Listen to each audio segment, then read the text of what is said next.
Bien, mesdames, messieurs, il est 20h, donc je remercie le conseil municipal. Je vous remercie de votre présence. Le quorum est réuni, mais je vais quand même faire l'appel bien entendu.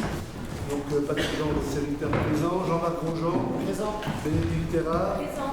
Bertrand Gachard n'est pas là pour l'instant. Didier Chauvin. Présent. Daniela Thibault-Fonck. Bertrand Gachard est là. Daniela Thibault-Fonck. Philippe Besson. Présent. Alexandra Actas-Leroux. Daniel Lefranc, de procuration avec Terra. Jacques Prince. Michel Schmitt, de procuration avec Bertrand Gachard. Mariette Pied à Jean-Marc Grosjean. Muriel Oudot. Il n'est pas là pour l'instant. Valérie Jacquet, de bonne procuration. Corinne Gabelli à Alexandra. Actas Leroux. Patrick Bénouret. Cécile Tine. Et Bélan n'est pas là pour l'instant. Arnaud Bavré, de procuration à Philippe Besson. Romuald de Vivot. Annelise Ballier, de procuration à Daniela Thibault-Fonck. Pierre-Yves Frelet. Anthony Routier. Emilien Percé, pas là pour l'instant. Dominique Poivrel. La délégation de procuration, il y a un problème, c'est deux procurations à la analyse. Donc, c'est, comment dire, Nathalie Besson qui donne procuration à, procuration à Daniela, donc ça ne va pas. Donc,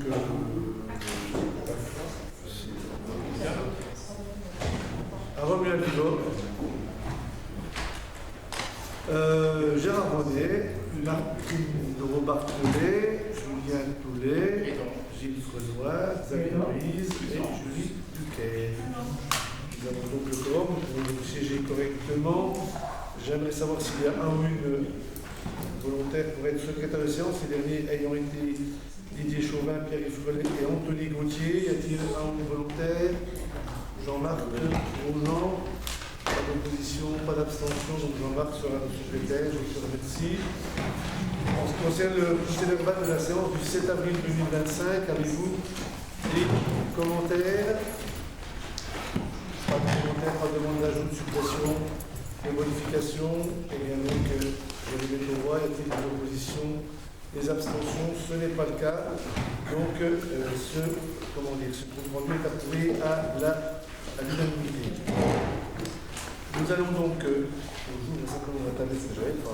voilà, commencer l'ordre du jour donc, avec en première délibération, le tableau des effectifs. Donc habituellement, vous avez ces modifications qui sont apportées selon les évolutions des services. Donc vous concernez la direction de la voirie des espaces publics, la direction de la culturelle, la direction éducation, éducative et jeunesse, l'économie, agriculture, tourisme.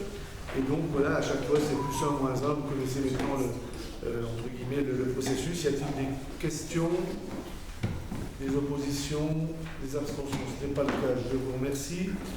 Le point suivant, il s'agit de la protection sociale complémentaire. La loi du 17 février 2021 donc, impose aux employeurs à apporter une contribution pour la complémentaire santé et la prévoyance. Alors nous ne partons pas de rien puisque ça fait des années que nous avons mis en place ces participations à hauteur de 10 € pour le risque santé et 7 € pour le risque prévoyance.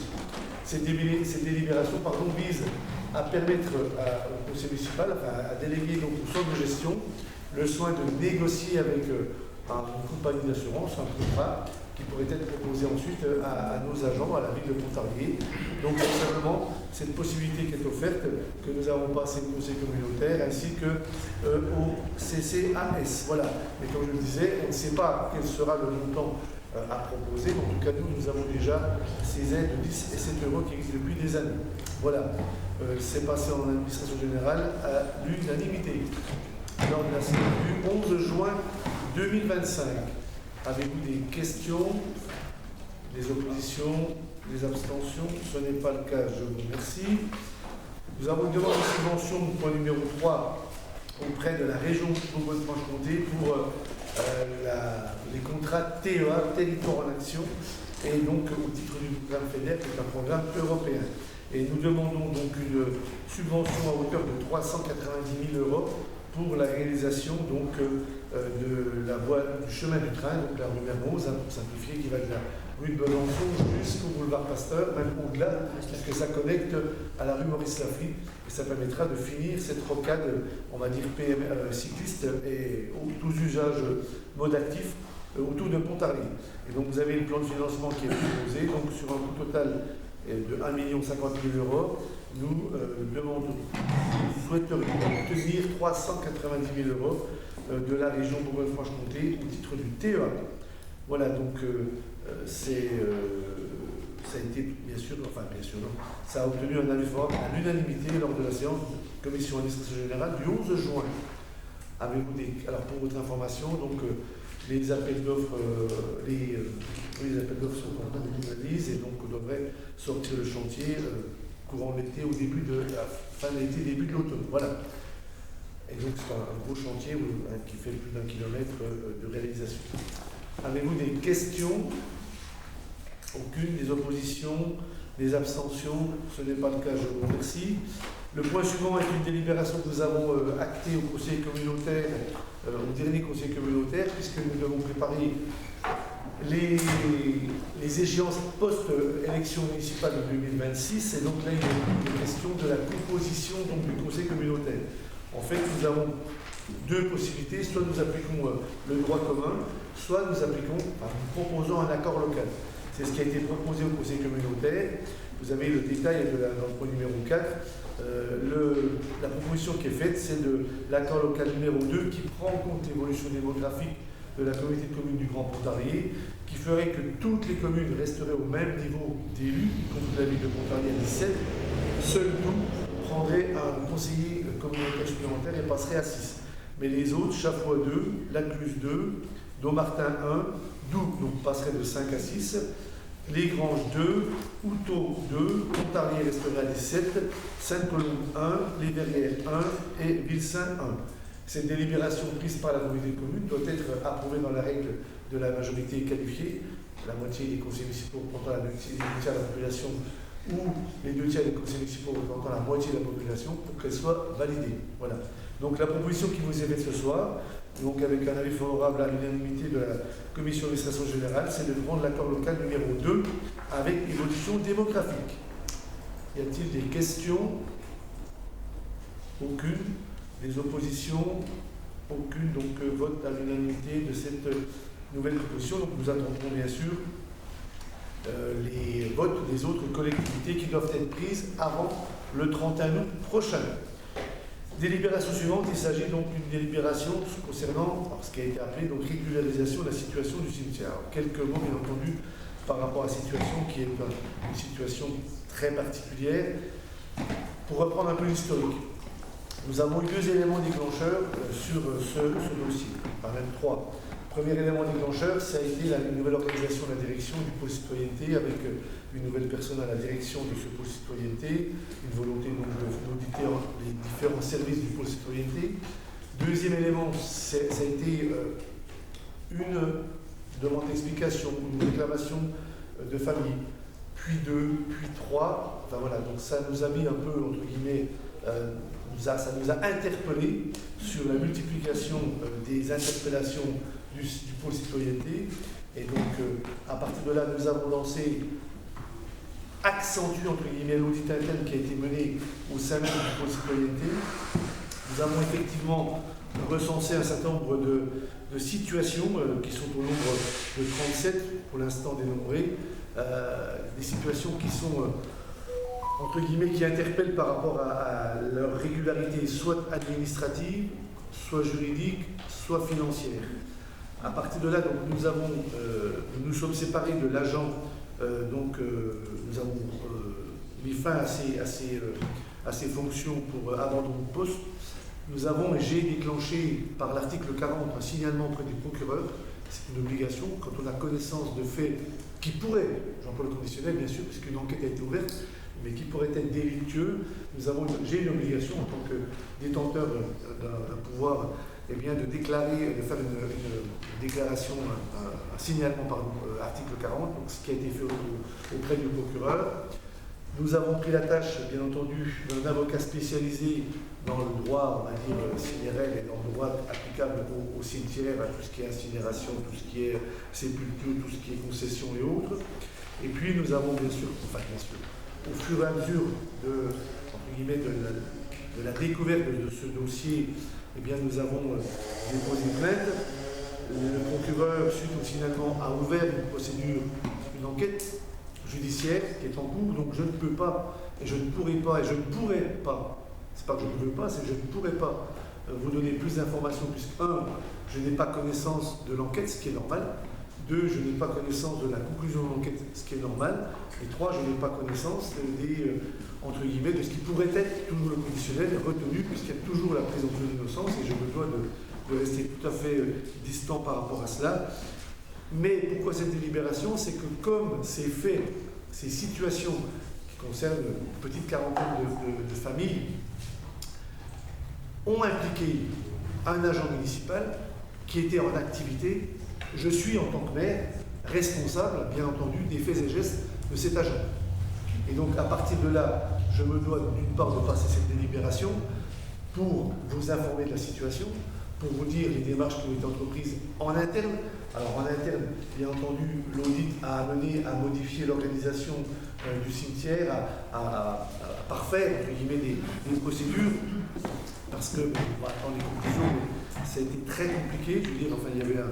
Voilà, je fasse attention à ce que je dis, puisque comme l'enquête est en cours, enfin, en tout cas, nous avons pris des mesures internes par rapport à l'organisation donc de ce service pour que ça ne puisse pas se reproduire. Nous attendons bien entendu les conclusions de l'enquête judiciaire, mais je me devais de prendre une délibération pour vous exposer ce fait, pour dire aussi que, comme, comment dire, nous ne souhaitons pas faire, entre guillemets, supporter aux familles, je n'aime pas cette expression, mais la double peine, je vais, en tant que maire et exécutif, nous allons devoir parfois compenser financièrement toutes les familles. C'est pour ça qu'il nous est demandé, un, de prendre connaissance de la situation, deux, d'acter les mesures qui ont été prises en interne et en externe au judiciaire et tout ce qui va avec, et trois, d'ouvrir, entre guillemets, un maximum, puisque c'est estimé aujourd'hui par rapport à la connaissance des dossiers, un maximum, une ligne de 40 000 € qui pourra ou qui pourrait servir à indemniser les familles. Bien évidemment, la ville se portera partie civile contre la personne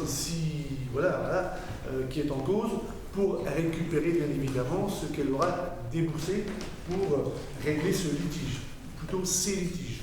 Voilà. Alors vous avez vu dans le document qu'il y a des litiges ou des situations qui sont administratives et il y a entre une petite quinzaine de situations qui sont déjà résolues, hein, donc sur les 37, puisque depuis quelques semaines, le service, et je les remercie avec Romuald en tant que conseiller délégué et référent, rencontre les familles une par une pour leur exposer la situation et voir avec elles si c'est uniquement de l'administratif, auquel cas c'est résolu quasiment dans la journée, si c'est autre chose, des concessions, du travail qui a été réalisé et encaissé sans autorisation, ça c'est autre chose. Voilà. Donc aujourd'hui, il y a un gros travail, et un travail qui nécessite bien sûr du temps, et qui est entamé pour bien évidemment répondre à toutes les situations qui sont aujourd'hui référencées.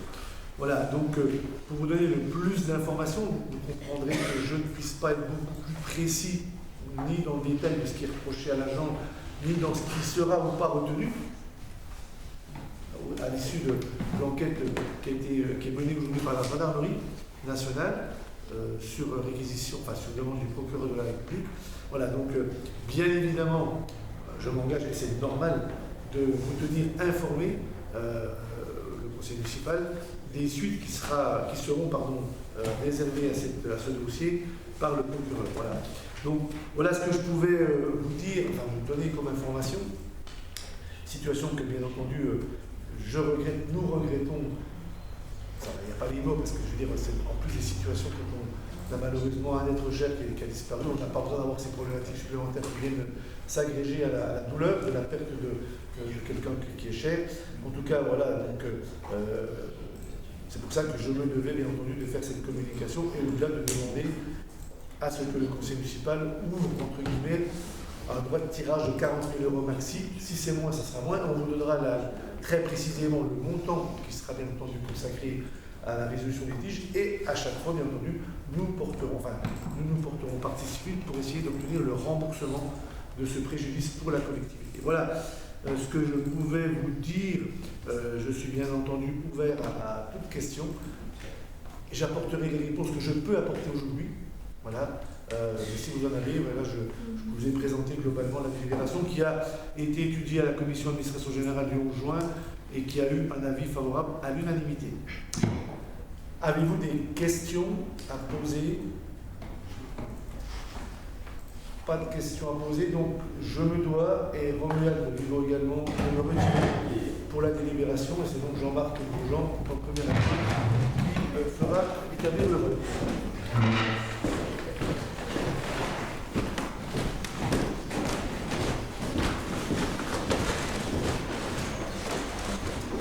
Donc pour le point numéro 5 donc, du Conseil municipal portant sur la régularisation de la situation au cimetière, le plan d'action qui vous a été présenté à l'instant, qui s'abstient, qui vote contre, je vous remercie, vote à l'unanimité.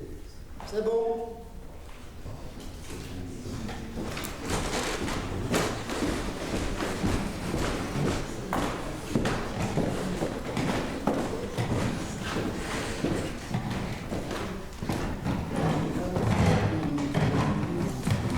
Merci, et puis donc je reviendrai vers vous pour les suites de ce dossier bien particulier, malheureusement. Nous avons la délibération suivante qui concerne l'ajustement des tarifs d'occupation du domaine public. Là aussi, nous nous sommes aperçus que, bon, au fur et à mesure des années, nous avions des tarifs qui n'avaient pas forcément, qui méritaient d'être, entre guillemets, actualisés. Et donc nous avons travaillé avec les différents services concernés, que ce soit le service, le pôle citoyenneté, la direction économique est directement concernée, en particulier tout ce qui est, entre guillemets, terrasse et autres utilisations du domaine public, pour vous proposer donc cette délibération qui actualise les tarifs, on ne va pas vous les prendre, mais qui sont, donc c'est le point numéro 6, et qui a obtenu cette délibération un avis favorable à l'unanimité lors de la séance de la commission d'administration générale du 11 juin 2025. Donc les tarifs sont exposés là. Nous allons bien évidemment être très attentifs à ce qu'ils soient bien entendu appliqués et applicables dès le vote, si vous l'acceptez, de cette délibération. Et ça permet de clarifier un peu un certain nombre de situations sur lesquelles nous n'étions pas forcément clairs avec l'ancienne délibération, pour l'application ou pas des tarifs sur l'utilisation du domaine public. Voilà. Sachant que nous ne modifions pas les tarifs qui sont votés chaque année sur avis de la commission économique, nous ne modifions pas les tarifs applicables au marché, aux terrasses, autres, qui eux sont clairs, nets et précis et qui ne méritaient pas, entre guillemets, d'être actualisés. Voilà. Avez-vous des questions? Aucune. Opposition, abstention, ce n'est pas le cas, je vous remercie. Je passe la parole à Romuald pour l'adhésion à l'ARNIA. Donc, adhésion de Pontarlier à l'Agence régionale numérique et de l'intelligence artificielle. Donc, pourquoi cette adhésion pour nous, elle est stratégique dans un contexte d'évolution constante, notamment en termes de pratiques numériques et de montée en puissance, notamment liées aux enjeux de cybersécurité pour nos collectivités publiques et de la sobriété numérique. Il est essentiel, bien entendu, que notre collectivité puisse s'appuyer sur une structure experte, solide et adaptée, notamment à la réalité des collectivités territoriales, puisqu'elle est vraiment dédiée à l'accompagnement mutualisé de collectivités territoriales. Donc l'avantage concret pour Pontarlier, c'est un accompagnement en cybersécurité, notamment sur la protection des données, la formation et des outils adaptés pour nos agents. C'est un service numérique mutualisé, avec un parapheur électronique à valeur probante, coffre-fort concernant la gestion des mots de passe, la dématérialisation des actes, enfin tout ce qui peut être lié notamment à la dématérialisation. L'optimisation budgétaire, puisque grâce à la mutualisation des coûts avec d'autres collectivités, ça nous permet justement de partager justement ces coûts d'innovation en termes du numérique pour nos collectivités territoriales. Et c'est un soutien à l'acculturation numérique et à l'intégration progressive de l'intelligence artificielle dans nos services, puisque aujourd'hui, de toute façon, un certain nombre de logiciels utilisent déjà, malgré tout, l'intelligence artificielle. avec bien entendu un accès à des bouquets de services évolutifs, avec des possibilités éventuellement de souscrire à des prestations supplémentaires en fonction de l'évolution de la collectivité en termes de numérique.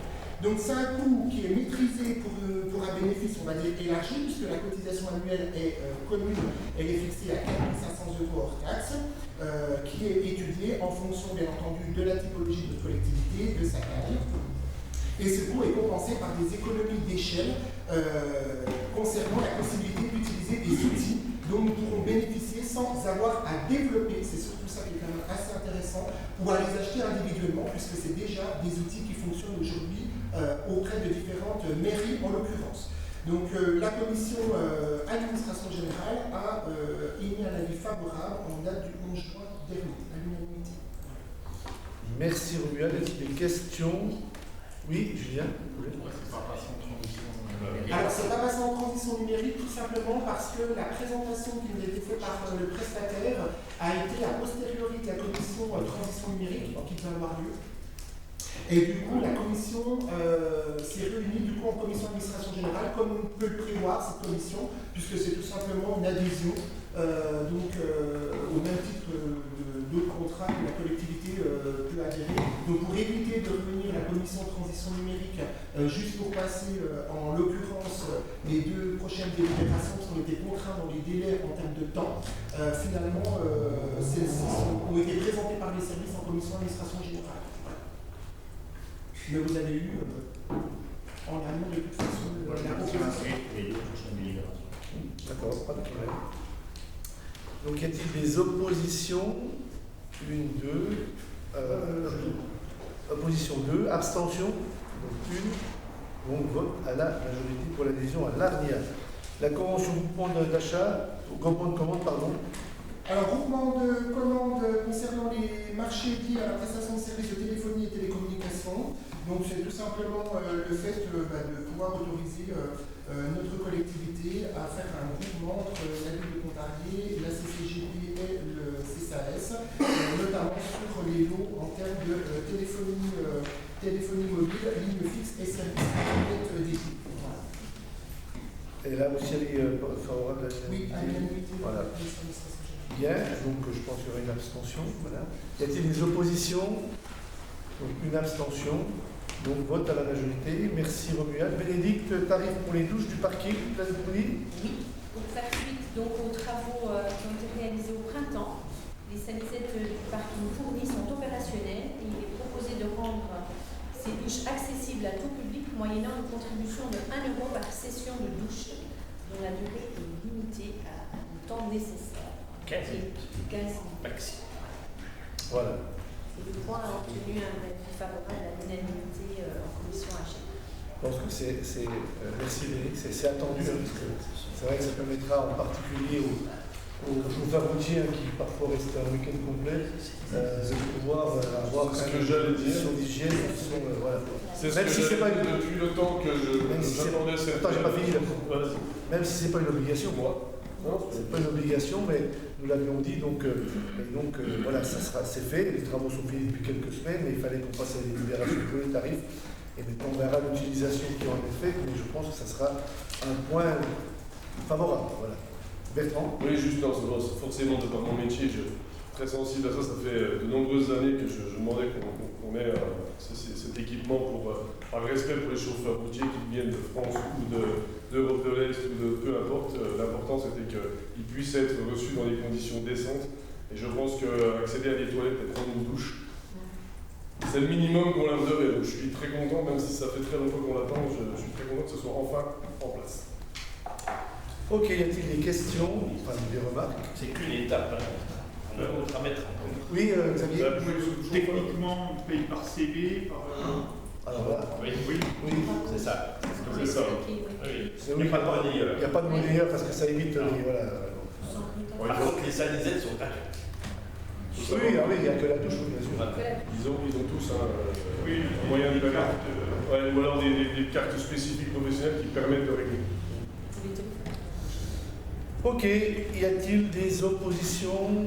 Aucune abstention, aucune unanimité, je vous remercie. Les tarifs 2025 pour les services techniques. Oui, c'est l'actualisation à compter du 1er janvier 2025. Donc vous avez la liste en annexe. Donc une petite précision avec une évolution globale des tarifs fixés à 5% pour ce qui concerne les manifestations communautaires et celles organisées par des associations soutenues et 15% pour les autres partenaires, et notamment les extérieurs. Ouais. Voilà, nous avons obtenu un avis favorable à l'unanimité en commission H.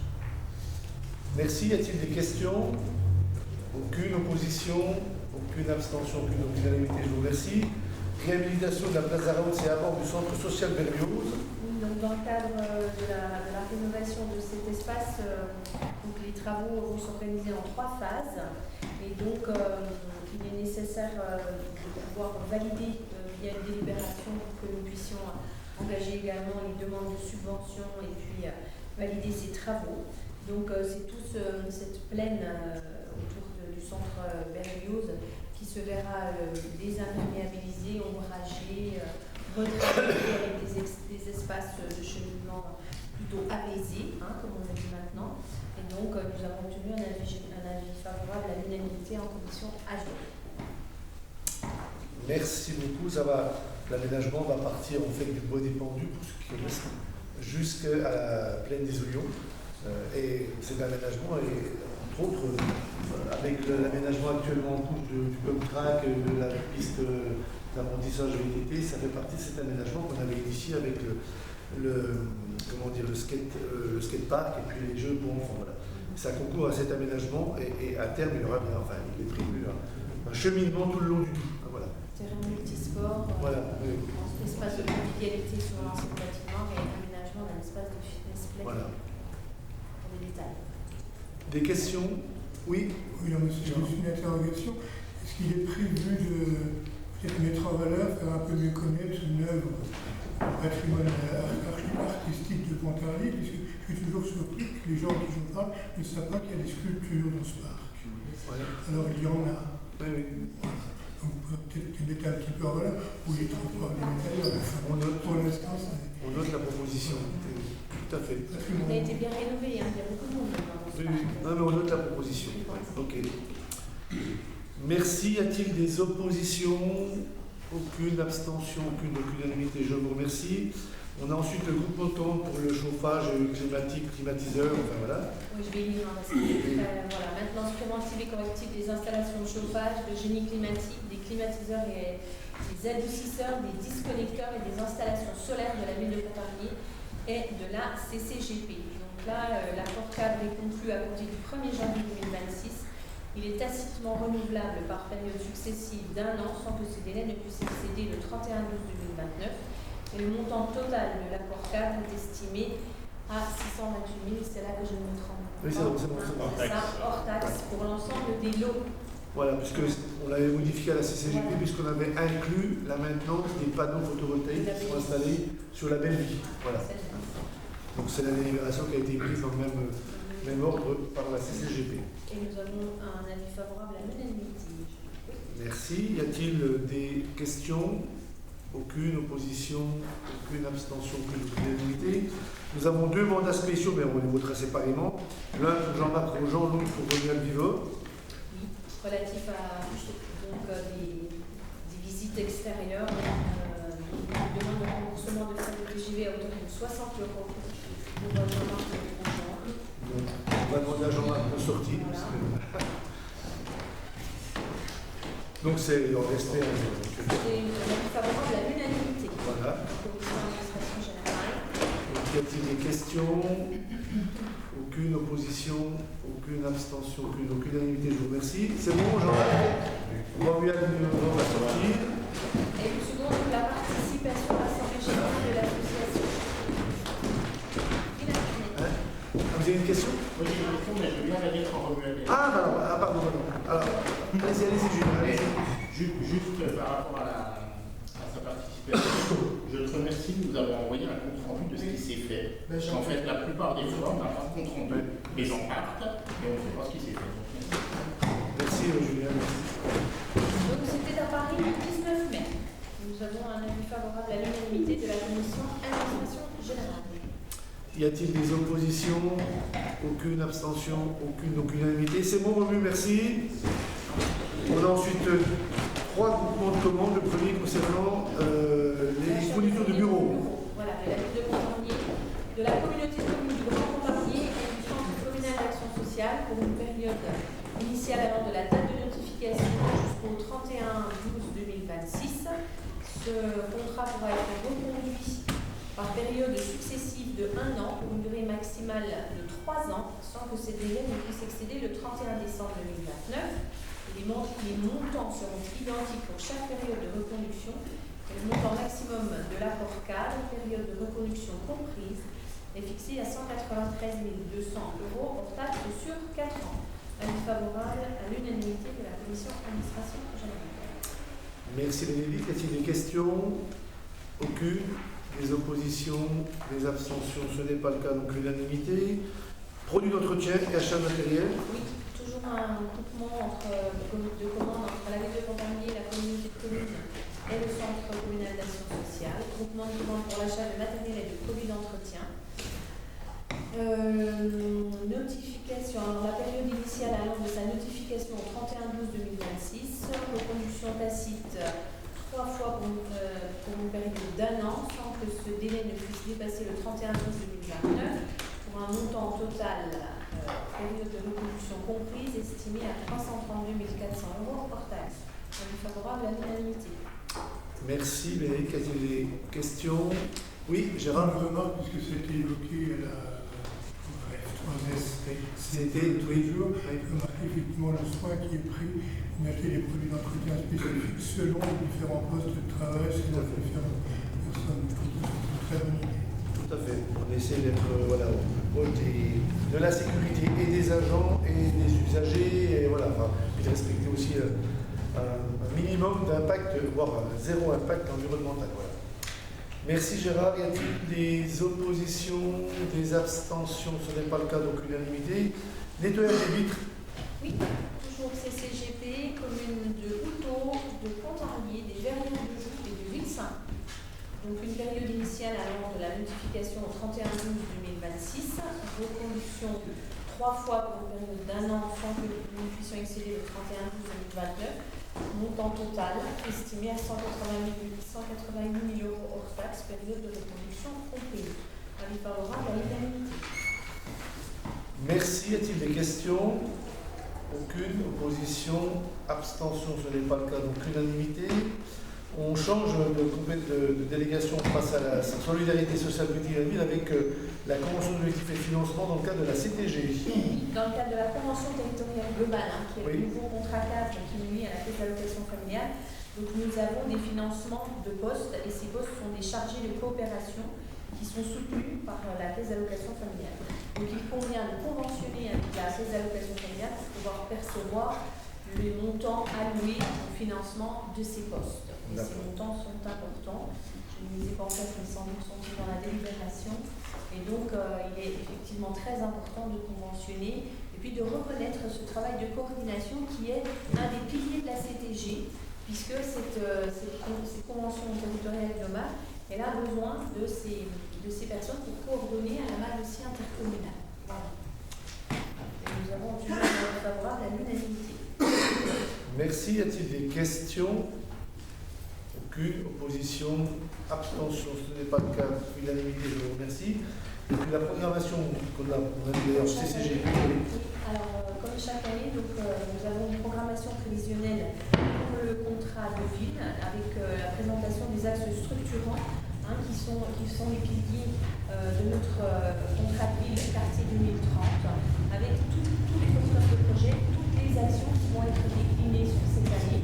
Et donc, nous avons obtenu un avis favorable à l'unanimité lors de la séance de cette commission solidarité politique de la ville et sociale. Voilà, et nous l'avons fait le 3 juin, vous avez les montants. Alors malgré une petite diminution à l'état de 6%, nous arrivons à maintenir un nombre important d'animations. Et vous voyez que le coût prévisionnel est d'un million de 4 651 291 € et 203 705 de subventions sur la ville de Pontarlier en dépenses directes. au titre de la politique de la ville, avec les autres cofinanceurs et avec les crédits de parc commun, les subventions de parc commun. Voilà. Merci, c'est important de poursuivre ces actions malgré un contexte difficile, mais voilà, il faut être présent sur le terrain, comme on dit, et ça permet d'être présent sur le terrain. Et d'autant qu'il faut induire cette fois le quartier Barreuse, qui était en veille active, qui là se trouve induit, donc il faut aussi l'animer de la même manière que les autres. On a tout le détail avec le financement. Merci Bénédicte. Y a-t-il des questions? Aucune opposition, abstention, ce n'est pas le cas, donc je vous remercie. Merci Bénédicte. Bertrand, la Haute-Foire, bientôt. Bientôt la Haute-Foire, oui. À la rentrée de septembre, comme tous les ans, donc, la délibération, c'est l'objet, c'est la convention qui nous lie à la salle Micropolis, puisque l'organisateur reste à la salle Micropolis. On organise la Haute-Foire comme chaque année. La grosse différence cette année, c'est qu'il y aura un jour de moins le lundi, puisqu'on s'est aperçu que et les organisateurs et nous-mêmes que le lundi avait peu d'attractivité, malgré la date qui quelquefois correspondait aux Jeux fédérales et donc pourrait attirer la clientèle suisse. L'entrée était gratuite et pour autant la fréquentation n'était pas très élevée. La ville souhaitait également, afin de soutenir la manifestation Contageek qui a lieu la semaine suivante, permettre que la Haute-Foire puisse libérer l'espace fourni assez rapidement pour que cette manifestation se mette en place. En gros, tout le monde était d'accord pour dire que le lundi, il fallait mieux arrêter le dimanche soir la Haute-Foire. Donc, il y aura du jeudi, vendredi, samedi, dimanche, du 11 au 14. Elle sera, selon les mêmes dispositions d'habitude, la participation de la ville est toujours la même. Nous avons un stand, bien entendu, sur la Haute-Foire que nous achetons, mais nous n'avons plus de soutien financier direct à la scène Micropolis, puisque nous avions arrêté ce soutien il y a de nombreuses années maintenant. En gros, on avait fait le calcul, puisqu'on en avait parlé l'année dernière, donc je sais qu'à chaque fois on se pose la question, pour savoir combien nous coûte la Haute-Foire en totalité. Donc si on compte le fait que nous achetons un stand, que nous l'équipons, que nous l'aménageons, ce qui est quand même une chose importante que des éléments importants auxquels sont contraints l'ensemble des exposants, donc tout exposant la ville paye tout ce qui peut être fait. Et puis nous avons la participation à l'organisation, le barriérage, la mise à disposition logistique et humaine pour l'organisation de la Haute-Foire. On a calculé que suivant les années, suivant les dates, on est à peu près sur 35 000 € de coût total de la Haute-Foire pour la ville de Pontarlier. C'est un coût pour plus de 20 000 visiteurs. Et de nombreuses entreprises exposants, c'est un coût qui est modique. Donc voilà ce que je peux vous dire. Au niveau de la convention, mis à part cette journée en moins, il n'y a pas de changement par rapport aux autres années. Avis favorable à l'unanimité de la commission économique. Merci. Y a-t-il des questions? Aucune. Des oppositions, des abstentions, ce n'est pas le cas, donc je vous remercie l'unanimité. Et pour le marché de Noël, un peu plus tard. Le marché de Noël sera un peu plus tard, mais pour le marché de Noël, comme j'avais délégué à Anthony Gauthier l'organisation du marché de Noël, c'est lui qui va nous présenter la manifestation et la délibération de ce soir. Parfait, merci monsieur le maire, merci Bertrand. La ville de Pontarlier organise son traditionnel marché de Noël du vendredi 12 au mercredi 24 décembre 2025. Pour rappel, un bref rappel, il y a 3 ans, on avait changé la modification, on avait changé le marché de Noël des emplacements pour faire 3 pôles. Au bout de ces 3 ans, on s'est aussi posé quelques questions par rapport tant à l'emplacement qu'on avait choisi il y a donc 3 ans. Le constat était celui-ci, ce marché de Noël reste attractif à Pontarlier. Tout le monde aime y venir, néanmoins on avait un réel manque, un réel besoin d'animer cette rue de la République qui était souvent relativement assez vide lorsque le centre-ville était piéton. Donc nous nous sommes remis dans la discussion et cette année l'événement se tiendra évidemment toujours au centre-ville sur la place d'Arson, la rue Sainte-Anne et s'étendra jusqu'à la place Cretin. Donc voilà, c'est une évolution du marché de Noël et non pas une réaction. La patinoire synthétique de 200 m² sera toujours installée place d'Arson comme à l'accoutumée. Et les droits d'accès à la patinoire seront de 4 € pour le public et 1,50 € pour les scolaires et les maisons de quartier, avec des frais d'exploitation de la patinoire à la ville de Pontarlier dans la limite de 13 000 € hors taxe, parce que c'est l'OMS qui va évidemment organiser la tenue de cette patinoire. Les frais également d'organisation de la manifestation comprennent les animations, la surveillance et sécurité du site, les communications, l'animateur, l'achat de papillotes, location du plancher, de la patinoire et de décoration. Et voilà, toujours dans la volonté d'aller de l'avant, d'adapter pour rendre le marché de Noël toujours autant attractif. Et la commission économie a émis un avis favorable à l'unanimité lors de sa séance du 20 juin. Et j'insiste sur le fait qu'on reviendra plus en détail, évidemment, sur le marché de cette année un petit peu plus tard. Merci pour cette présentation générique. Juste quelques petites précisions sur l'organisation du marché, je te remercie Anthony. Simplement, on l'a réduit aussi sur la durée, puisque nous avions souhaité l'année dernière allonger un petit peu, profiter de 3 week-ends sur le marché de Noël. Il faut reconnaître que les retours que nous en avons eus des exposants n'étaient pas forcément très bons concernant ce début de marché. Et on s'est aperçu aussi que le premier week-end, les commerçants n'ont pas forcément ouvert les magasins. Du coup, le jeu n'a pas été tellement joué, l'animation, l'aspect festif et convivial que veut atteindre le marché de Noël n'était pas atteint. Donc nous avons décidé de réduire, comme chaque année à l'écoute.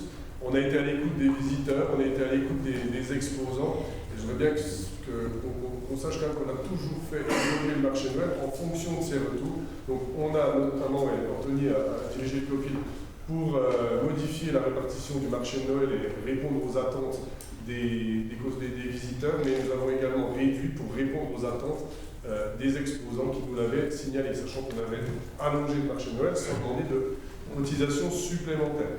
Mais malheureusement, voilà, ça n'a pas pris. Faisons un marché de Noël le plus festif possible, le mieux organisé possible à l'échelle de Pontarlier. N'essayons pas de concurrencer des gros marchés de Noël qui sont plus loin de chez nous, dans le Nord-Franche-Comté, en Alsace et ainsi de suite. Mais on va essayer de faire un marché de Noël dynamique et qui réponde à l'attente de tous. Il y avait une petite chose qu'on voulait préciser aussi, c'est que depuis des années, je m'étais battu pour que la place Saint-Pierre soit animée. Et on peut remercier les commerçants qui ont joué le jeu pendant de nombreuses années pour animer la place Saint-Pierre. La place Saint-Pierre, c'était le fait de 4-5 commerçants qui avaient pris en main d'animer dans le cadre du marché de Noël cette place. Ils ont animé surtout, c'était beaucoup festif, musical, gastronomique. Et c'était que du jeudi soir au dimanche. Et donc cette année, 2 d'entre eux se sont un peu essoufflés, donc ils ne souhaitent pas reprendre l'organisation du marché de Noël sur la place Saint-Pierre.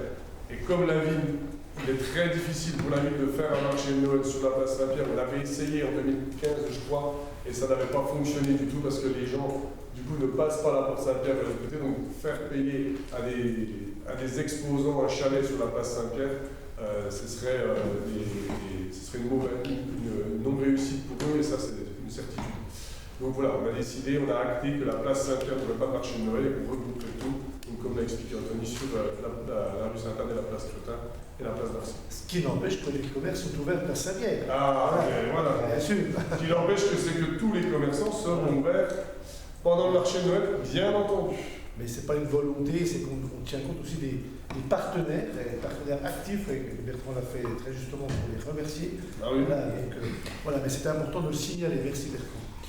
Y a-t-il des questions? Oui, Gérard? C'est une remarque que j'ai faite hier en commission, mais c'est sur la sécurisation. Donc, les sites qui sont organisés dans la ville sont sécurisés. J'ai quand même noté l'an passé, depuis que la rue de la République n'est plus fermée, qu'un site qui est associé au marché de Noël, même si c'est privé, c'est le site du bar de la Poste, qui lui n'est pas sécurisé du tout, avec beaucoup de monde, notamment à certaines heures, qui n'est pas sécurisé. Alors certes c'est privé, mais c'est sur le domaine public. Je pense qu'il faudrait quand même se poser la question, parce que là, alors, vous allez me dire, il y a des terrasses toute l'année, sauf que lors d'un marché de Noël, c'est des événements qui ont une plus grande probabilité de susciter des problèmes de type terroriste ou autre. Donc je crains quand même, moi, pour ce site-là, quand je vois le monde qui est, j'aimerais qu'on réfléchisse à une façon de sécuriser. Alors je vais vous répondre comme je vous ai répondu en commission. C'est vrai que vous avez raison, il peut y avoir un peu de sécurité de par le fait qu'il y a beaucoup plus de monde que le reste de l'année. Après, ils sont sur une occupation du domaine public qu'ils louent à la ville pour organiser quelque chose de privé. Donc ce n'est pas de notre responsabilité en tant que tel, mais par contre, là où vous avez raison, c'est qu'on pourrait très bien le ramener, on sait qu'on se retrouve facilement quand les élus et qui vous parlent de compte, on peut nous sensibiliser peut-être, parce que la préfecture là, vous donne l'autorisation d'utiliser, donc la sous-préfecture, donc il faut peut-être qu'on sensibilise sur les potentielles difficultés, que la sous-préfecture nous dise de quelle manière sécuriser, et à ce moment-là on le fera. Mais on ne peut pas aller, voilà, on donne les responsables. Les spécialistes, ceux qui doivent nous donner les instructions, c'est les forces de l'ordre et la sous-préfecture. Je veux vraiment n'importe peu de savoir qui sont les responsables ou pas. Ce que je préférais, c'est qu'on prenne des mesures pour que ça ne se produise pas et que donc on n'ait pas à chercher de responsabilité. Oui. De toute façon, comme vous avez dit, Anthony, il y a un certain nombre de négociations en cours pour les animations, tout ça, qui seront présentées à la rentrée. Et on reviendra sur le point que vous soulevez, Gérard.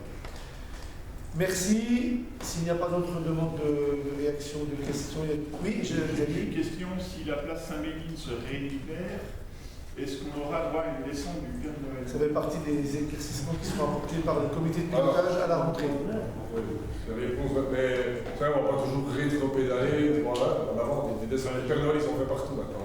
Pontarlier était précurseur, ils s'en fait partout. Aujourd'hui, il y a une parade qui est plutôt intéressante. Pontarlier n'était pas précurseur. Non, mais je veux dire dans le secteur. Excusez-moi, dans le secteur, on est les premiers à le faire, on a fait la Monte Saint-Pierre, on l'a fait à la Chaux. Mais on peut aussi avancer et voir un peu des nouvelles choses. Mais pourquoi pas, ça sera de toute façon, on est parti d'une page blanche. Anthony peut le dire, ils ont une consigne, un copine, un libre choix pour les décisions. Mais c'est vrai que venir en arrière, c'était pas toujours une solution. Ça fait partie de ce qu'a dit Anthony, des choses qui seront précisées à la rentrée. Voilà. Bien, y a-t-il, donc je vais mettre en voie, y a-t-il des oppositions? Aucune, abstention aucune, donc unanimité, je vous remercie, merci Bertrand. Bénédicte, à nouveau, mais là ça change pour l'éducation, là c'est le contrat d'objectif pour la création d'entretien écran. Oui, dans la ligne conductrice que nous avons choisie par rapport à la gestion des écrans, on a déjà eu quelques manifestations en lien avec la meilleure utilisation des écrans, notamment avec la venue du docteur Ducorda, Pontarlier, qui avait fait une conférence et qui a des échanges accepté de former des personnes volontaires pour parler d'entretien écran qui vont s'apparenter à des rencontres parents-enfants, ados, pour déterminer leur degré d'addiction aux écrans et la difficulté qu'on peut avoir à les faire quitter les écrans. Donc pour ce faire, nous allons ouvrir à Pontarlier, donc dans les salles La Fontaine, qui sont des locaux en location CCRS, pour une location sociale et d'accompagnement des familles et des publics. Donc nous allons faire une consultation écran, donc des entretiens écran, avec différents partenaires. Vous avez le centre hospitalier, le collège Philippe-Grenier, la DSEA, l'inspection académique et bien évidemment la ville de Pontarlier via le PRE. Et donc à cette fin, il faut conventionner pour que l'affectation soit bien placée à cet endroit là-bas et qu'on puisse recevoir du public et communiquer sur ce dispositif qui se met en route à Pontarlier. Et qui est assez précurseur et innovant, justement, il faut le dire. Merci beaucoup, Bénédicte. Je n'ai pas dit on a eu un avis favorable à Bénédicte. Très bien. Merci, Bénédicte. C'est vrai que c'est une vigilance qu'on doit avoir, nous, en tant qu'élus, en tant que parents, en tant que grands-parents, enfin voilà, par rapport à l'usage, entre guillemets, ou mésusages, mauvais usage, donc des écrans. Voilà. Y a-t-il des questions? Aucune opposition? Ah, pardon, je reprends. À cause de l'hôpital? Ah oui, alors faut que tu quittes la salle. Désolé. J'avais pas réagi, mais effectivement.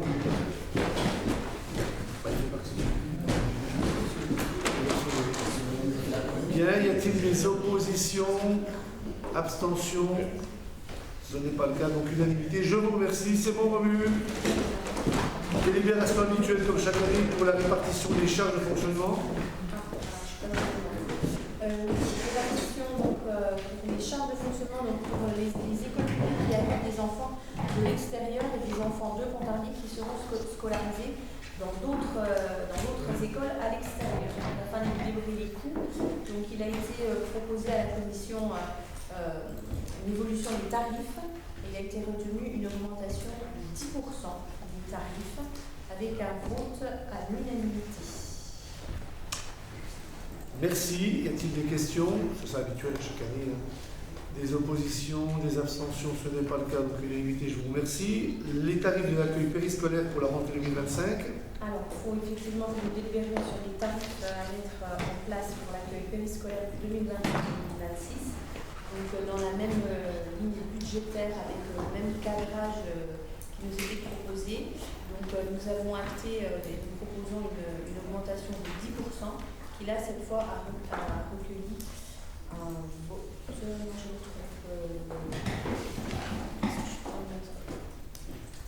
Non, c'était à l'unanimité. Oui, à l'unanimité. Voilà. Majorité. Ah, bon, je suis désolée parce que moi j'ai plus de tablette. Alors, autant, avec mes excuses, majorité. Majorité.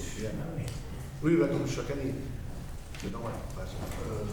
Non, Chaque année, on est sur l'inflation, on est quand même à 10%.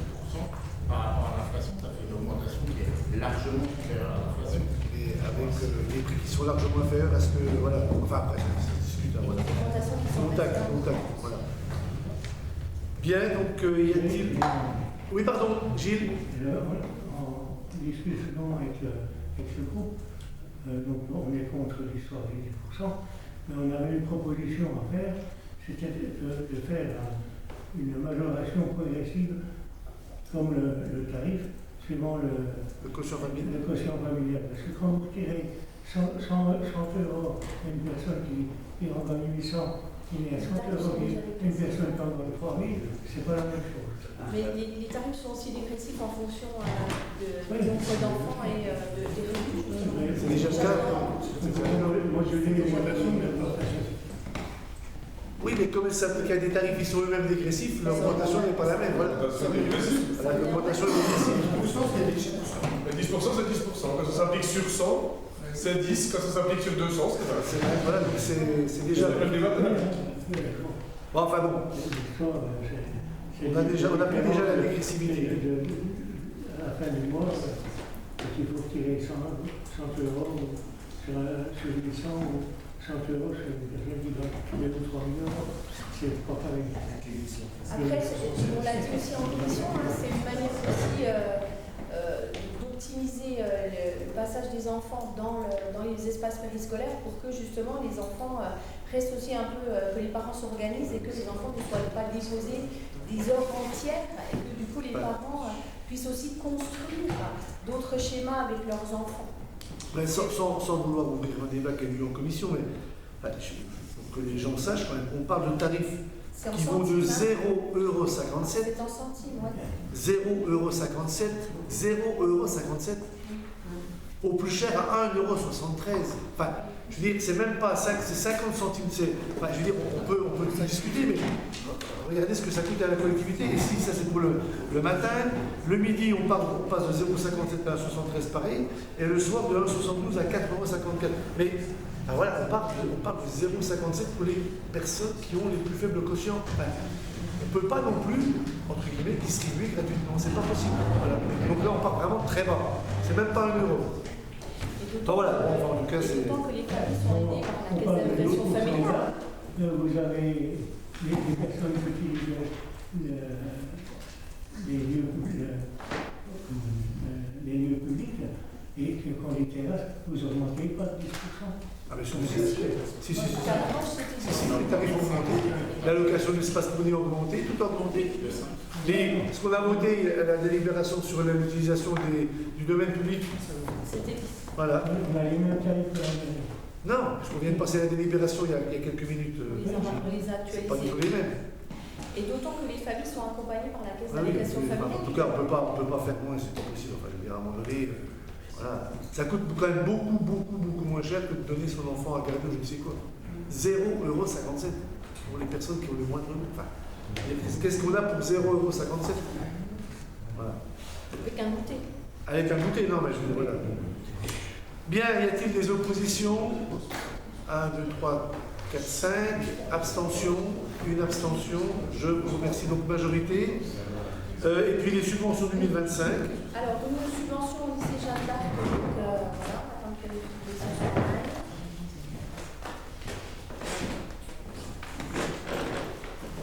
Voilà, Philippe. toute la salle. Je le dis pour nos milliers d'auditeurs.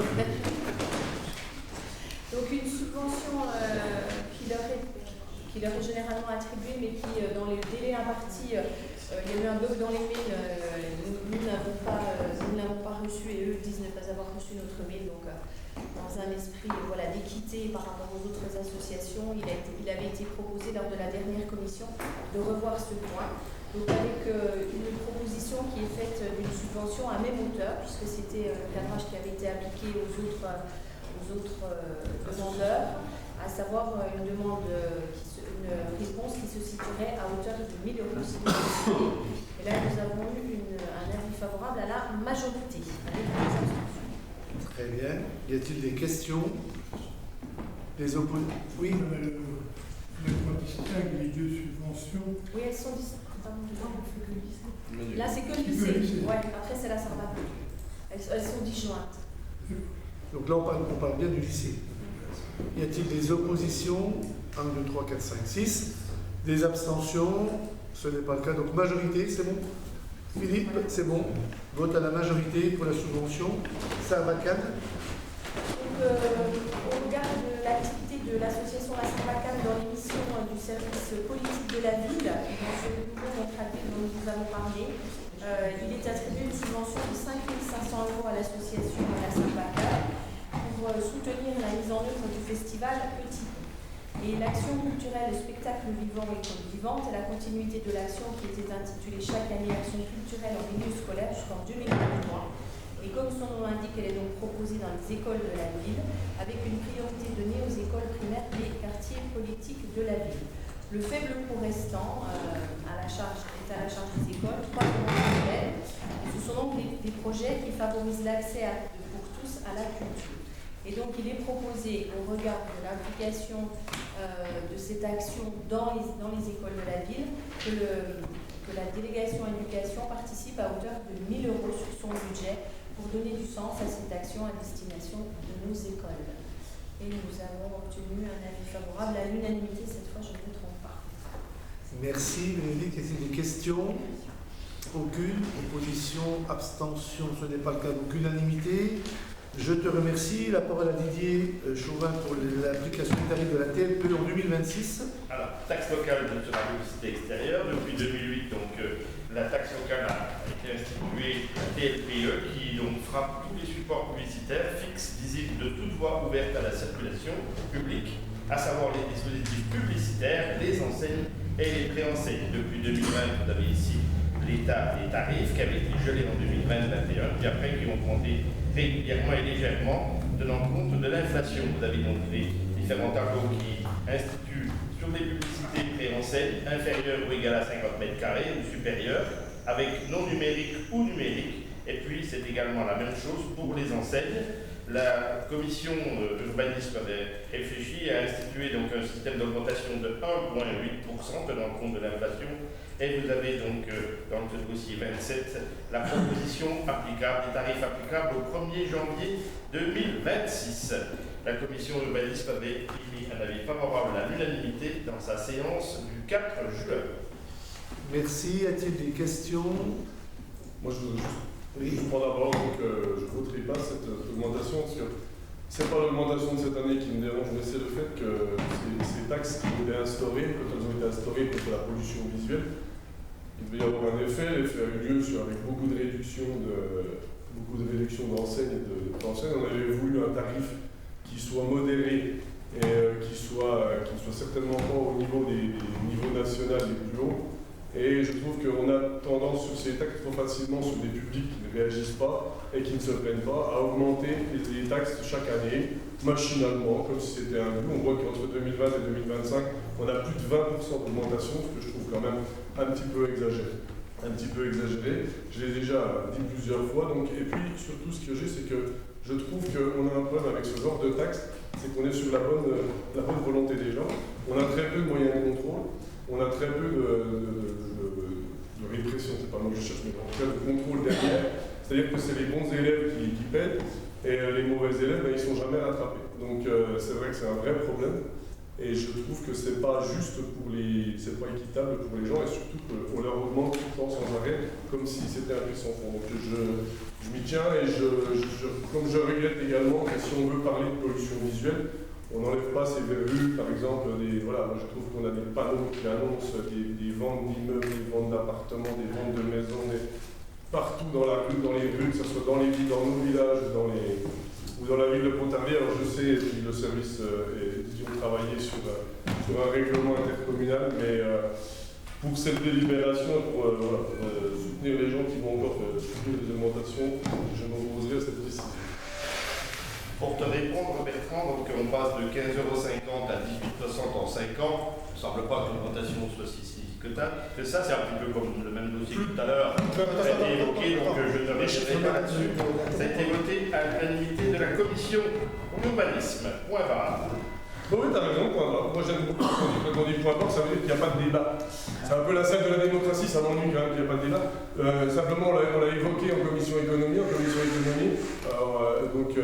Avec la fameuse commission économie, où l'opposition n'était pas, la minorité n'était pas représentée, n'était pas reconnue, mais on était d'accord que c'était plus de 20% en 5 ans, c'était exagéré. Et surtout quand on n'a pas de moyens de contrôle et de possibilité d'apporter quelque chose aux déclarants. C'est-à-dire qu'aujourd'hui, on a des villages, des gens qui ont mis des audits pour aller voir les gens et leur expliquer que la déclaration n'était plus bonne, parce que vous savez, ils reprennent les déclarations des années d'avant, et puis ils ont modifié des choses, ils ont oublié de les enlever, ou certains ont vu leur cotisation diminuer, d'autres ont vu leur cotisation augmenter exponentiellement, mais c'était plus juste, avec un tarif plus bas, mais c'était plus juste parce que ça représentait la pollution visuelle, qui était, je le rappelle, la base de la décision de cette taxe locale.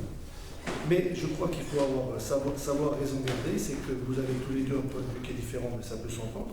Mais je rappelle que c'est une décision qui est urbaine avant d'être économique, parce que c'est justement l'aspect visuel qui était l'objectif de cette loi, je pense que sur la zone de Pontarlier, on a su garder, et il n'y a qu'à voir les articles qui passent sur d'autres collectivités qui veulent totalement supprimer tous les affichages.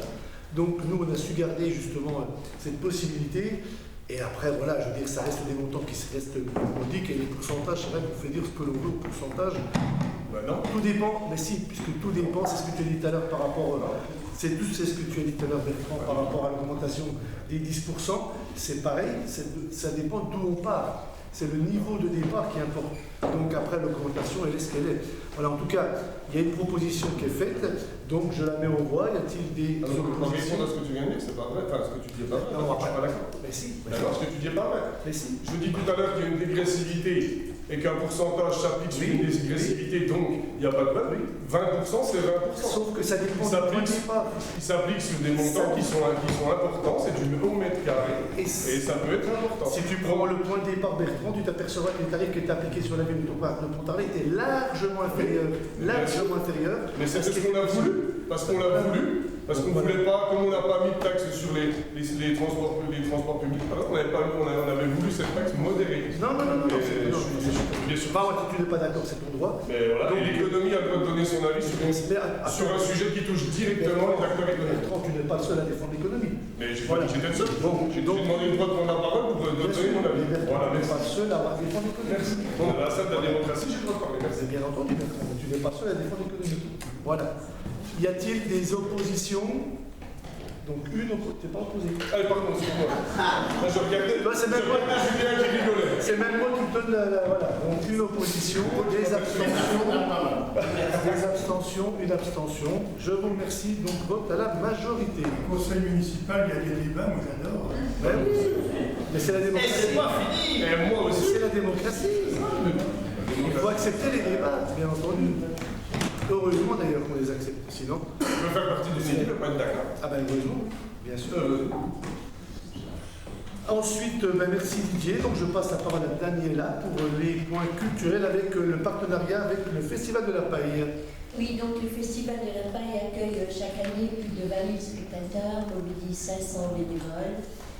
Ce festival se tient à Métabier le 1er, le 2 et le 3 août. Il concerne tous les Ponticaliens. On contribue à l'image d'Elge, territoire, son rayonnement, sa vie culturelle. Il est proposé donc de soutenir ce festival en renouvelant un partenariat pour une durée d'1 an. Ce soutien se concrétisera par la mise en place d'actions de communication entre les deux parties. Pour la ville de Pontarlier, les actions de communication seront déployées sur les supports gérés par les services culturels. En contrepartie, le logo de la ville sera présent sur tous les supports de communication du Festival de la Paille. La convention est jointe en annexe et c'est un avis favorable à l'unanimité dans la séance du 4/06/2025. Merci Daniela. Y a-t-il des questions, des oppositions, des abstentions? Ce n'est pas le cas, je vous remercie. Partenariat avec le Centre chorégraphique national de Bourgogne-Franche-Comté. Oui, donc en 2025, donc, le Centre chorégraphique de Bourgogne-Franche-Comté célèbre les 30 ans de son installation en plein cœur de Belfort. Pour marquer cet anniversaire, un événement mêlant la rétrospective et perspective donc d'une manifestation d'envergure intitulée 1 km de danse a été proposée. Cette manifestation a permis la représentation d'élèves danseurs de tous horizons. À ce titre, les classes de danse du Conservatoire se sont produites le 17 mai 2025 sur la place de Belfort. Cette participation des élèves du Conservatoire à cette manifestation 1 km de danse nécessite une convention de partenariat qui est jointe en annexe. Donc avis favorable sur l'unanimité par la commission du 4/6/2025. Merci Daniela. Y a-t-il des questions? Aucune. Opposition, abstention, ce n'est pas le cas, je vous remercie. Pour la médiathèque, la mise à disposition d'une œuvre de l'artiste Lise Vurpillon à la médiathèque. Donc c'est suite à un appel à l'initiative citoyenne sur le thème de la transition par le parc naturel régional de Jura. Donc là-dessus, cette proposition, la ville de Pontarlier a été choisie pour accueillir une œuvre de Lise Vurpillon. Il est proposé la mise en place à titre gracieux de cette œuvre par le parc naturel régional de Jura à la médiathèque municipale du 16 juin au 31 août 2025. Cette mise à disposition nécessite une convention qui est jointe aussi en annexe concernant les engagements des deux parties, à l'unanimité à la commission du 4/6. Merci Daniela. Y a-t-il des questions? Des oppositions? Des abstentions? Ce n'est pas le cas, je vous remercie. De nouveaux articles au musée? Oui, donc le musée s'enrichit toujours d'une nouvelle offre d'articles. En l'occurrence, il y a 9 nouveaux livres, à savoir La bicyclette à Pontarlier, Café, Hôtel, Restaurant à Pontarlier, Cliché Joseph Martin, Vélo à Pontarlier, calendrier 2026, Cahier de la guerre de 1870-1871, L'armée de Napoléon III dans la guerre de 1870, Oscar et Margot en Franche-Comté, Mon herbier de Franche-Comté, meilleur que cette antiquité. Mais ce qu'il faut savoir, c'est que ces articles ayant pour thématique le cyclisme contribueront vraiment à valoriser l'exposition temporaire. Les cycles Merville, c'est un succès pontisalien qui sera présenté au municipal du 21 juin au 16 novembre 2025. Cette exposition est imaginée à l'occasion du passage du Tour de France à Pontarlier le 26 juillet 2025, à l'unanimité de 26-35. Merci Daniela. Y a-t-il des questions? Aucune. Opposition, abstention, ce n'est pas le cas, je vous remercie. Nous avons les dons de cartes, le don de cartes postales supplémentaires. Donc avec M. Jean-Michel de son nom, historien amateur qui est spécialiste des croix en fer forgé dans le Doubs et le Jura et qui est également collectionneur de cartes postales. Donc en complément de son don de 6300 cartes postales modernes du Haut-Doubs en juin 2024, M. Michel propose de donner à la ville le reste de sa collection qui contient 250 cartes postales anciennes, une soixantaine de cartes géographiques du Doubs des 18e et 19e siècles et une trentaine d'affiches locales. Il souhaite que ces documents soient vraiment conservés aux archives municipales. Les coûts liés à cet achat de matériel, au matériel de conservation et aux travaux, surtout de numérisation, est estimé à 950 €. Ils seront lissés dans les dépenses du service des archives sur l'exercice 2026 sans augmentation de budget. Monsieur Jean-Michel ne demande aucune contrepartie ou exigence spécifique à ce don. Donc, avis favorable à l'unanimité dans la commission du 4/6. C'est important pour alimenter le fonds, bien entendu, de la ville de Pontarlier. On remercie M. Michel. Bien sûr. Y a-t-il des questions? Juste préciser qu'une bonne partie de ces cartes postales-là concerne la construction de la ligne Frane-Valorbe avec notamment le tunnel. Et de ce point de vue-là, c'est très très intéressant. Merci pour la précision. Merci pour la précision. Merci. Y a-t-il des oppositions? Abstentions? Ce n'est pas le cas, donc unanimité. Et puis la carte blanche 2025. Oui, donc ce dispositif carte blanche, ça permet à une artiste ou à un artiste franc-comtois d'exposer ses œuvres. La collectivité donc met gracieusement à disposition la chapelle des Annonciades. Elle consacre un budget de 500 € pour l'exposition. Cette année 2025 sera la 10e édition du dispositif. L'artiste sélectionnée sera Madame Enora Guillou, qui maîtrise les techniques de l'aquarelle et du pastel. L'exposition se déroulera le samedi 20 septembre 2025 au 28 septembre inclus. Elle fera l'objet d'un vernissage le vendredi 19 septembre 2025. Donc, avis favorable à l'unanimité de la commission 4-6-25. Merci. Y a-t-il des questions? C'est un dispositif habituel mais qui est maintenant ajouté le troisième, qui est important. Y a-t-il des oppositions, des abstentions? Ce n'est pas le cas, je vous remercie, donc l'unanimité. Et puis la saison culturelle, le Scène du Houdou 2025-26. Alors la saison 2025-2026, oui, ah, si tu veux. J'ai sauté une délibération. D'accord. Vas-y. Donc la ville participe au dispositif Carte Avantage Jeune du Centre régional d'information jeunesse, donc c'est IJ de Bourgogne-Franche-Comté. Nous devons renouveler bien sûr ce partenariat qui arrive à échéance le 31 août 2025. Cette carte est disponible pour les francs-comtois âgés de moins de 30 ans. Son prix d'achat est fixé par le CRJ à 8 €. Elle permet de garantir au 1er septembre 2025 au 31 août 2026 de nombreux avantages. Un tarif de 10 € pour les scènes du Houdou, un chèque d'abonnement gratuit à la médiathèque, la gratuité d'entrée au musée et une entrée gratuite à un tarif préférentiel pour la piscine. S'agissant de la médiathèque, la région Bourgogne-Franche-Comté participe donc à l'effort financier en reversant à la ville une compensation de 5 € par coupon enregistré.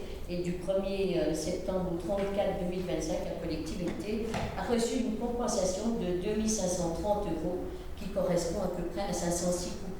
Donc, comme je le disais la dernière fois, c'est qu'effectivement, il y avait autrefois, quand on a commencé, il y a peut-être 5 ans, 20 adhérents, et à l'heure d'aujourd'hui, on est à 49 ou 50 adhérents à ce dispositif. Tout à fait. Ça plaît bien. Y a-t-il des questions? Ce n'est pas le cas. Des oppositions, des abstentions? Aucune, donc unanimité, je vous remercie. Et donc là, on passe bien à la saison Scène du Houdou 2025-26. Voilà. Donc cette saison 2025-2026 est composée de 8 spectacles. Échelonnera, oui. Échelonnera.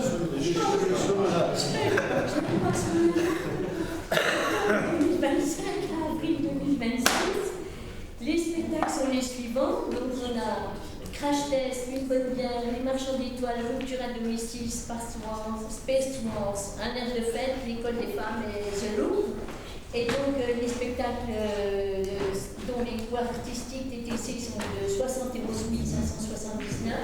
Beaucoup des spectacles, bien sûr, qui rajoutent toujours les redevances obligatoires de SACEM, de SACD et STP. La rémunération des régisseurs, techniques, les déplacements, les hébergements, les repas, des comédiens, des techniciens et concernant la billetterie. Les tarifs seront reconduits à l'identique de la saison. Et la vente de la saison entière se fera le 6 octobre 2025, la vente des abonnements de mi-saison le 7 octobre 2025. Et nous avons un avis favorable à l'unanimité concernant cette délibération. Une belle saison qui s'annonce encore, pour les Scènes du Houdou. Y a-t-il des questions? Aucune. Opposition, abstention, une abstention. Donc, majorité, je vous remercie. Merci Daniela. Je laisse la parole à Philippe Besson pour les sports initiatives avec la première délibération sur les contrats de musique et de moyens avec les associations partenaires des vacances d'été. Sport. Oui, les sport. Donc, on est bien sur la période du mois de juillet et du mois d'août. Et donc, je rappelle que c'est une action qui se traduit donc par l'organisation de mini-stages sportifs à destination des jeunes âgés de 4 à 17 ans. nous lançons un appel à projet auprès des clubs, et une fois que les clubs ont bien réceptionné le dossier et se manifestent, donc nous sommes obligés donc de passer une convention d'objectifs et de moyens qui déclenchera ensuite le subventionnement concernant cette prestation. Donc cette année, on a 4 clubs qui ont répondu favorablement sur la période et qui se seront bien manifestés. Donc avis favorable à l'unanimité concernant ce rapport. Merci Philippe. Y a-t-il des questions? Aucune opposition, abstention, ce n'est pas le cas, donc le dispositif pour compenser les clubs et les établissements scolaires. Hein, oui, exactement, un dispositif qui est existant depuis un grand nombre d'années. On est là pour essayer de permettre à ces jeunes pratiquants sportifs de bénéficier d'une à 2 séances supplémentaires grâce à ce dispositif, qui permet d'augmenter la pratique et de renforcer aussi les techniques et les différents gestes possibles au sein des entraînements. À partir de là, nous mettons à disposition gracieusement nos installations sportives et nous avons une subvention donc dans la limite d'un plafond de 1 600 € par club. Et encore pour la prochaine saison, donc 25-26, nous aurons encore 13 clubs qui souhaitent adhérer à ce dispositif qui ne s'essouffle pas du tout, au contraire, qui prend chaque année, de l'ampleur. Donc, puisqu'il y a énormément de demandes de ces jeunes pour entrer dans ce dispositif. Avis favorable à l'unanimité également. Merci Philippe. Y a-t-il des questions? Aucune opposition, abstention, ce n'est pas le cas, donc unanimité. L'anniversaire, le 10e anniversaire à la Pontavich. Oui, avec 2 jours d'avance, puisque ouverture de la Pontavich dans 2 jours, rendez-vous le 25 juin, dimanche 13 juillet, donc 10e édition. Donc nous allons souffler les 10 bougies cette année. Je rappelle, l'objectif est de proposer un large éventail d'installations, aussi bien sportives, mais aussi de loisirs, tous les âges, avec cette année quelques nouveautés, puisqu'on a souhaité là aussi, par rapport au fil jaune, s'insérer là aussi dans un dispositif avec des véloцires qui feront leur apparition cette année. On a voulu aussi, prendre en compte toutes les remarques qui viennent un petit peu des familles et des jeunes qui viennent chaque année, pour faire évoluer là aussi, pour toujours apporter un petit peu de la nouveauté, là aussi s'adapter aussi à la tranche d'âge. Et on aura un parcours acrobatique cette année, et par rapport aux adolescents, qui est un public qui n'est pas simple à capter, on a essayé cette année de mettre en place un mur sportif digital qui permettra aussi de faire travailler un petit peu le cerveau pour ces jeunes également, donc ça sera pas mal là aussi les sensibiliser, d'établir des connexions et là aussi leur permettre d'y trouver un grand plaisir par rapport à ce nouveau dispositif. Naturellement, on retrouvera toujours pour la petite enfance les structures de bac à sable et toutes les structures gonflables, des animations sportives naturellement, des temps forts pour les écoles primaires, des temps forts aussi pour les maisons de quartier, des temps forts pour la petite enfance également, et puis une petite nouveauté cette année, une soirée spéciale pour le 10e anniversaire. Alors je suis désolé Gérard, je vais parler encore un petit peu anglais sur leur partie. Voilà. Je sais que c'est quelque chose que vous n'aimez pas trop. Donc fête estivale, si vous préférez. Une fête estivale, un havre de bonne humeur, voilà, pour faire plus simple dans notre belle langue française, avec des animations musicales, des animations de danse. Donc ça sera un petit peu, là aussi, un temps qu'on souhaite marquer, donc qui se déroulera le 4 juillet en soirée. Et puis naturellement, il y a d'autres soirées qui seront portées par les associations sportives également. On est également bien dans un budget alloué à hauteur de 57 050 € concernant cette manifestation. Avis favorable à l'unanimité également. Moi je souhaite un bon anniversaire à la Pontavich parce que c'est vraiment une manifestation qui s'est imposée et qui est attendue chaque année de plus en plus. Donc merci à tous les contributeurs, les services et associations et autres qui répondent à l'appel et qui permettent que c'est ce succès. Donc y a-t-il des questions? Pas de questions, des oppositions, des abstentions, ce n'est pas le cas. Merci aussi à nos éducateurs sportifs qui contribuent à faire réunir également. Je tiens aussi à les associer à cette réussite. Tout à fait. Donc unanimité, on passe à un autre dispositif qui marche bien, c'est Passe Sport. Oui, ici, là, ce soir, il vous est présenté une simple mise à jour qui va porter essentiellement donc, sur les alinéas d'âge qui seront retenus pour la prochaine saison, concernant aussi les dates d'inscription concernant ces dispositifs de passeport, et puis les dates d'ouverture d'inscription également, donc, et les tarifs d'inscription. Ça concerne le passeport découverte junior ou école municipale des sports, le passeport senior pour les plus de 60 ans, le passeport donc, pour les ados et inclusion également, et puis également donc, dans le cadre donc, du passeport santé, il est proposé de reconduire pour l'année 25-26 la convention de partenariat entre la ville et le comité régional olympique et sportif de Bourgogne-Franche-Comté qui agit pour le compte du réseau Sport Santé Bourgogne-Franche-Comté. Avis favorable à l'unanimité également. Merci beaucoup. Y a-t-il des questions? Le dispositif qui marche très bien. Y a-t-il des questions? Aucune, des oppositions, des abstentions? Ce n'est pas le cas, donc l'unanimité. Le Tour de France. Oui, gros dossier concernant le Tour de France. Revenir un petit peu sur cette collaboration avec nos partenaires, mais aussi avec les entreprises qui nous accompagneront. Et puis tout le programme des animations festives, sportives, culturelles, gustatives, de restauration, de convivialité, puisqu'on a souhaité vraiment élargir le panel des animations et pouvoir faire des ponts entre notre patrimoine, notre gastronomie, notre culture, nos associations, toutes les animations sportives. Avec le jour J, donc le samedi donc 26 juillet, donc de 9h à 19h, il y a nos associations qui seront animatrices d'un village au travers d'animations, bien sûr, mais pas que, au travers de dégustations également, de mise en avant. On aura naturellement nos partenaires institutionnels qui seront également à nos côtés aussi pour apporter des animations interactives, des jeux, des stands informés. À partir de 12h, un deuxième village partenaire, cette fois-ci, qui concerne essentiellement les partenaires officiels donc, du Tour de France, qui eux seront situés sur le parking Pergaud. Le premier village partenaire, le nôtre, sera sur le parking Bourdin, pour bien visualiser aussi l'occupation d'espace. On aura également des espaces de restauration, puisque les associations tiendront ces espaces de restauration sur le parking Arthur Bourdin, sur le parking Pergaud, donc face à l'Olympia, également sur le parking du tennis, et un dernier à hauteur donc, de la zone herbeuse devant la CCGP. On aura naturellement la boutique officielle du Tour de France, un écran géant qui sera là aussi positionné sur le parking Bourdin également. Et puis à partir de 13h, sur le parcours, cette fois-ci du Tour, des parades de ski roue qui seront là aussi tenues par les jeunes du comité du ski du Massif jurassien et des skieurs professionnels. L'arrivée des cyclistes, cadets juniors, encadrés par la garde républicaine.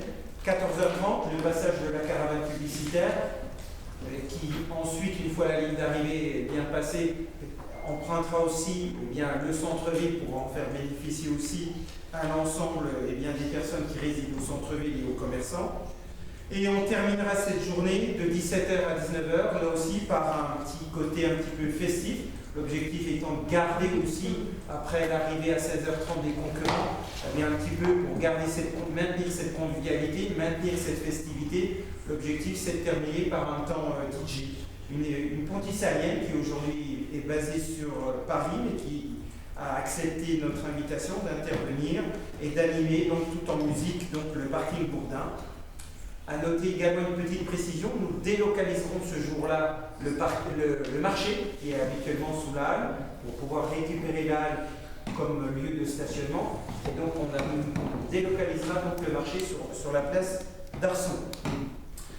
Vous voyez, pour soutenir tout ce programme de festivités, il fallait passer naturellement donc un certain nombre de conventions, de partenariats avec l'ensemble de nos partenaires.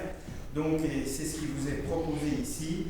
Et naturellement, il vous est également présenté le budget qu'il faudra donc pour pouvoir maintenir et aussi bien la sécurité, pouvoir louer des barrières et toutes les dépenses inhérentes à cette organisation pour un budget ici donc de 51 000 €. Approuvé à l'unanimité en commission également. Merci Philippe pour ces précisions. Une précision également qui n'est pas dans la délibération mais que je me note donner au conseil municipal, c'est que nous avons reçu depuis la réponse de la région qui nous apportera également une aide, une subvention de 25 200 euros, ouais, qui s'ajoute à bien sûr à la subvention du département de 84 000 euros et qui s'ajoute à la subvention de la communauté de communes du Grand Pontarlier de 20 000 euros. Donc vous voyez que cette arrivée sur le France est bien soutenue par les partenaires et nous les en remercions très vivement. Voilà, donc par rapport à ces délibérations, y a-t-il des questions? Aucune. Des oppositions, des abstentions? 1, 2, 3, 4 abstentions, donc majorité. Je vous remercie. Autre événement important, c'est le forum des associations. Oui, 3e forum des associations, cette fois-ci, donc qui se tiendra le samedi 6 septembre. Hein, on garde le lieu, on garde le parc des Houillons, qui est un bel écrin qui porte bien, s'adapte bien à l'organisation de ce forum. Ce que je peux vous dire aujourd'hui, c'est que, eh bien, on a une centaine d'associations qui se sont portées candidates, donc on va être présente et animer ce grand forum. Les horaires 10h-17h, là aussi sans discontinuité, c'était aussi une volonté des associations de réduire un petit peu sur la fin de journée, mais d'être là aussi sans discontinuité.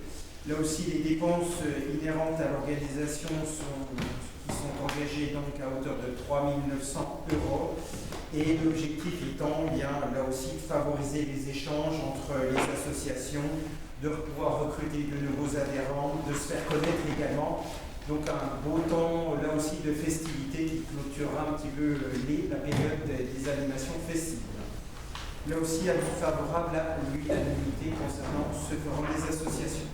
Merci Philippe. Y a-t-il des... C'est vrai que c'est un beau succès, donc il y en a le même temps qu'il y a 2 ans. Tout à fait.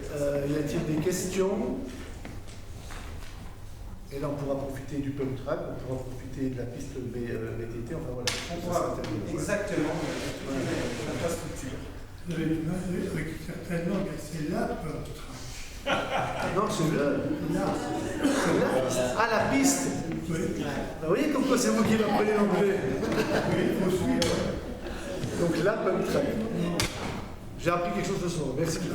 Merci. Bien, y a-t-il des oppositions? Abstention, ce n'est pas le cas, donc unanimité, je vous remercie. Et puis les redevances pour les gymnases. Oui, concernant comme chaque année, concernant les établissements privés, exactement, pour la mise à disposition donc, des gymnases. Tout à fait, je rappelle que l'usage est subordonné à la signature d'une convention également, et que le coût donc, est calculé par rapport aux frais de fonctionnement donc, des équipements sportifs. Donc les établissements devront ainsi s'en acquitter et vous avez ici dans le petit tableau en annexe donc, les redevances à payer pour l'année scolaire 24-25 par l'ensemble des établissements privés de compta. Avis favorable à l'unanimité. Merci Philippe. Y a-t-il des questions? Aucune opposition, abstention? Ce n'est pas le cas, donc unanimité. Je vous remercie. Ça dépend des heures d'utilisation. Plus tu l'utilises, plus ça augmente. Ouais. Oui, mais le taux horaire est revu chaque année. C'est le gros surcouvert, on calcule la consommation, le souhait, etc. Donc oui, on le revoit chaque année. Donc c'est bon, l'unanimité. Donc je repasse la parole à Didier pour le mouvement de commande pour travaux d'entretien et rénovation de l'espace public. Oui, c'est un dossier qui aurait pu être traité en même temps que tout à l'heure, mais là c'est un mouvement de commande entre la ville de Pontarlier et la CCJP pour des travaux d'entretien et de rénovation de l'espace public. C'est donc le but, c'est donc de mutualiser pour la procédure de passation des marchés et d'essayer ainsi de récupérer, d'avoir des offres intéressantes. Travaux d'entretien et de rénovation de l'espace public avec 3 périodes pour des totaux maximum de 4 200 000 pour la ville de Pontarlier, 1,4 million par année, donc une première année jusqu'au 31/12/25, une deuxième année toute l'année 26 et une troisième année toute l'année 27. Et pour la CCJP, les 400 000, 3 fois 400 000 sur un total de 1,2 million. Le total général maximum est de 5,4 millions. Pour cet accord cadre, voirie. Ça, voirie, entretien des espaces publics. La commission voirie et espaces publics avait émis un avis favorable à sa séance du 22 avril 2025. L'unanimité? Oui. Merci Didier. Y a-t-il des questions? Aucune opposition, abstention, ce n'est pas le cas, donc unanimité, je vous remercie. Vous avez ensuite la dernière délibération qui est le compte rendu des décisions prises depuis le dernier conseil municipal. Y a-t-il des questions de votre part?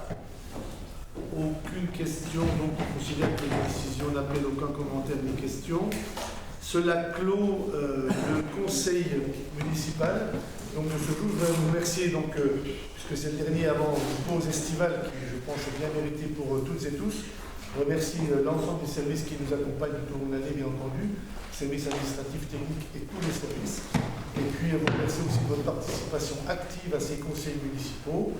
On arrivera dans la dernière ligne droite, si je puis dire, à la rentrée, puisqu'il restera 2 ou 3 conseils municipaux avant le renouvellement électoral. Donc, merci à vous.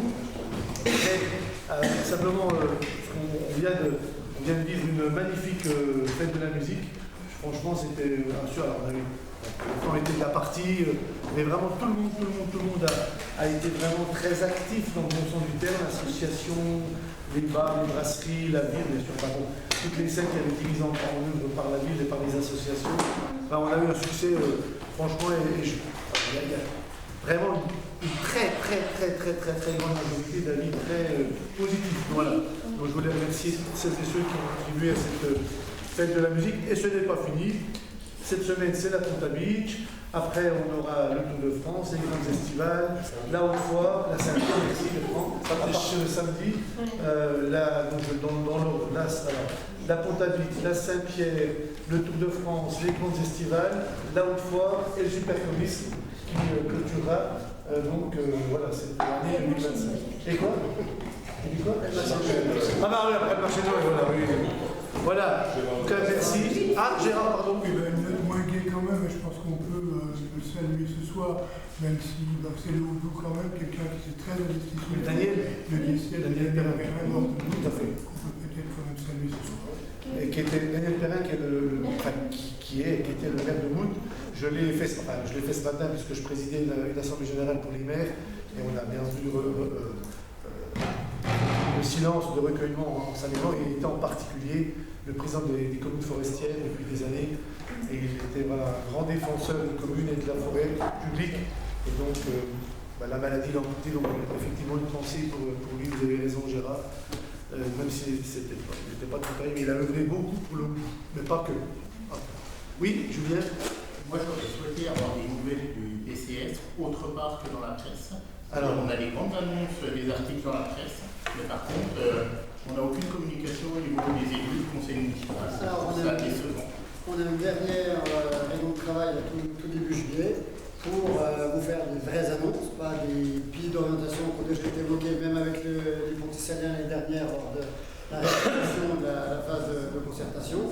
Oui, passer des véhicules à sens unique, ça on l'a déjà dit. La durée de stationnement sur les parkings, c'est évoqué depuis plusieurs années. Donc la bonne nouveauté dans ce qui a été dit. Mais en effet, sur le deuxième semestre, en tout cas, il y aura début de mise en place. Et comme on l'a dit, on fera des tests. C'est pas on va changer tel centre de rue, on va appliquer telle mesure. Il y aura des tests pour valider les propositions qui auront été retenues.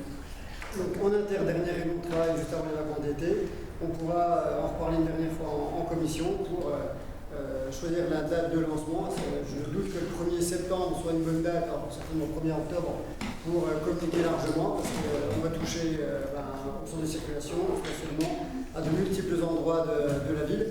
Donc il y a un gros travail de préparation. On va laisser les équipes finir de préparer le Tour de France, qui mobilise beaucoup les équipes au jour d'aujourd'hui. Donc en effet, ça repousse au deuxième semestre l'application de ces différentes mesures. Oui, il n'y a pas eu d'annonce dans la presse. Tout ce qui était annoncé était déjà connu, puisque c'est ce que nous avions validé. Il n'y a jamais eu de décision. C'est ce que nous avions annoncé, y compris publiquement, à la salle Laurent, à 2 reprises en particulier. C'est des orientations générales. Il n'y a pas eu de décision. Et vous serez bien évidemment associés en commission et au conseil par rapport aux décisions qui seront prises. Voilà.